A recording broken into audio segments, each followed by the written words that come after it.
For the veteran Call of Duty player, the term wager match probably brings back a few good memories.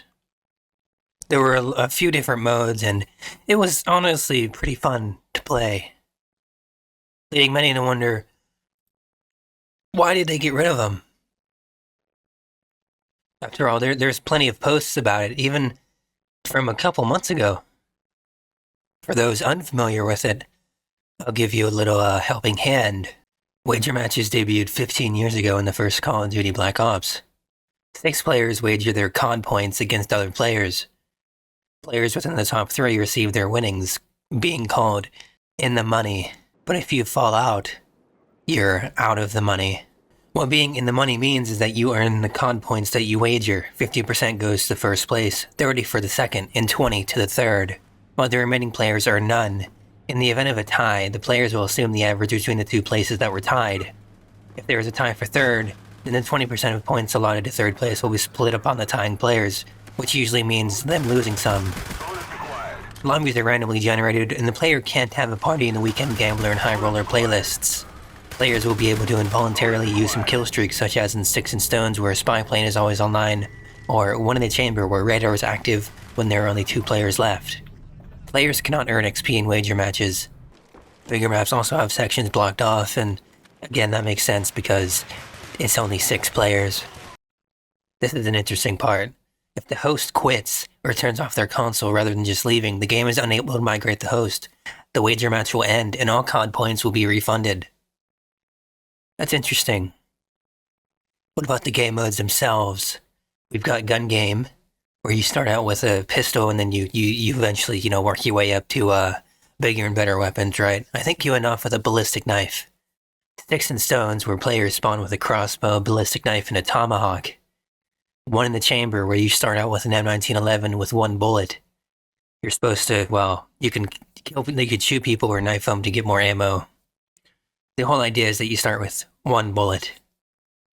And then Sharpshooter, where every player receives the same random weapon. After 45 seconds, it's cycled out for another one. Every kill earns the player a perk. There's also playlists that we just talked about. Ante Up. All 4 of the game wager modes. It has a low buy-in. Weekend Gambler, which is, it scales up with the cost, as you'll see with High Roller. So I was reading this thread. I thought they brought it back in Black Ops 2, but it wasn't exactly the same, but they still brought it back, right? However, it's better than nothing. People are still posting these threads about them bringing it back, but I don't think that's ever going to happen. Yeah, see, so this guy says it'd be fun, but straight up gambling. Loot boxes were walking on a fine line, but it wasn't necessarily gambling because you never really lost anything. You always got something. But by bringing in the option to actually bet your money with a chance of you actually losing and not winning, that's straight up gambling. Yeah, but see, in the original, they didn't really monetize it, so... But then again, this is modern day Activision we're talking about, so do you think they'll really skip on that chance? I found a thread on Steam asking about it, but this was only 3 years old at the time, and they were already saying that matches were dead. It's not really surprising. The life cycle of Call of Duty itself is, damn,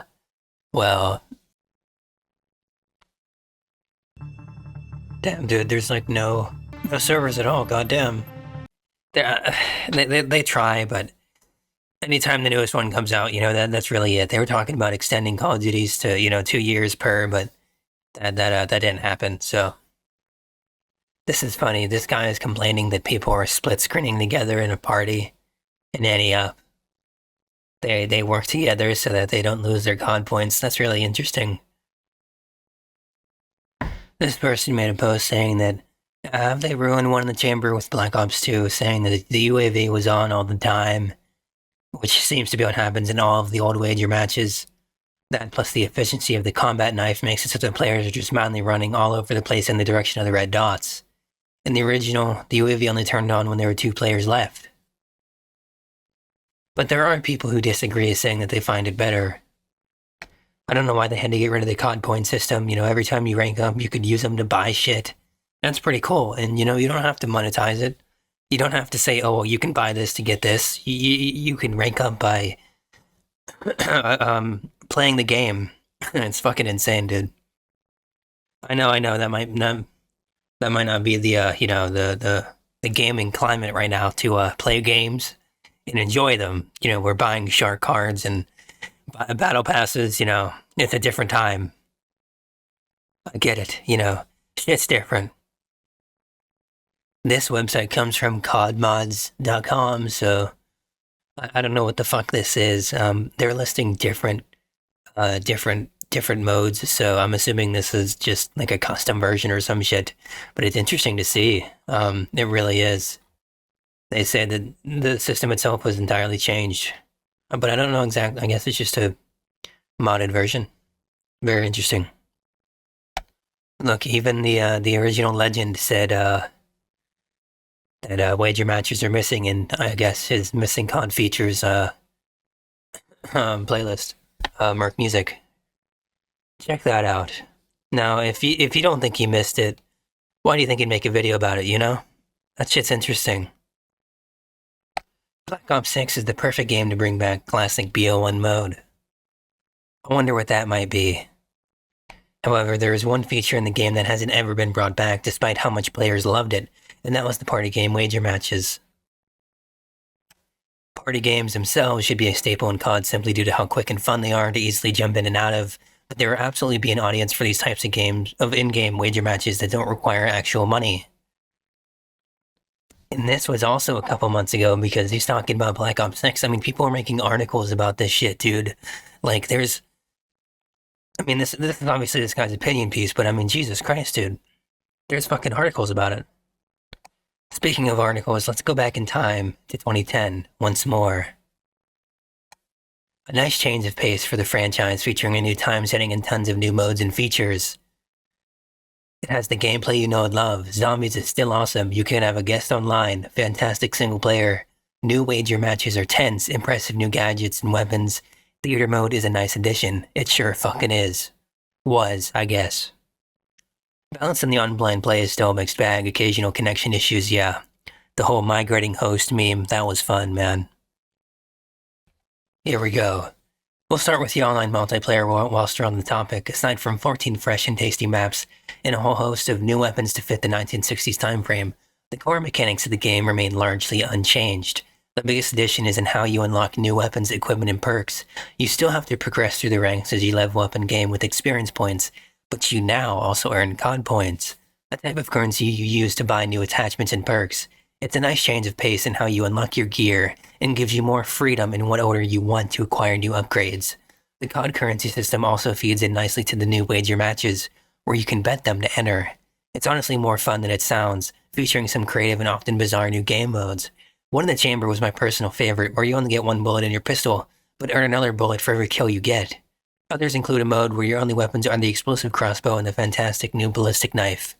Modes like these really keep the experience fresh and separate the whole Black Ops package from previous Call of Duty titles. The fact that you can also now save and edit replays of your online exploits is also a nice new touch, and makes bragging rights all the easier to obtain. Yeah, but it was also very exploited. However, this guy goes on to say that there are a few balance issues, odd connection issues, and an inability to migrate host. Yeah, well. Yes, here's a little snippet.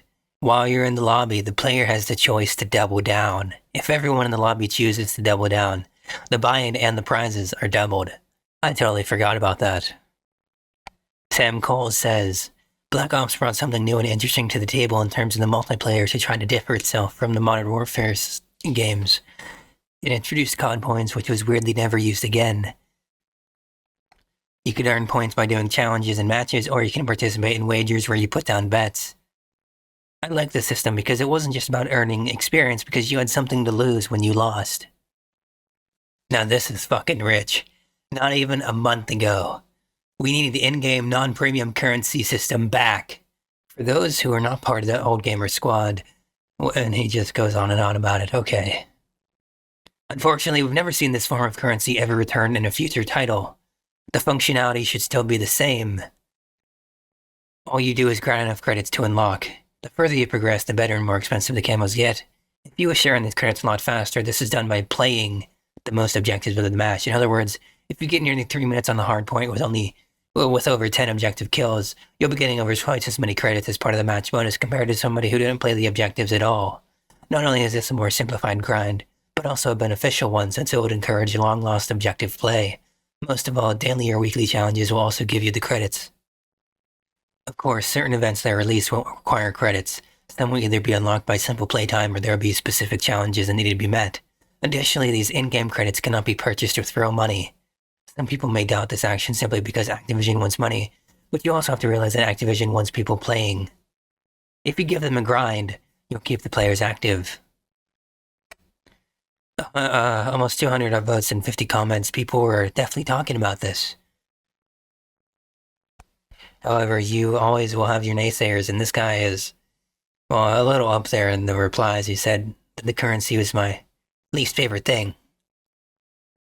He said that he didn't want to have to pick and choose between his unlocks.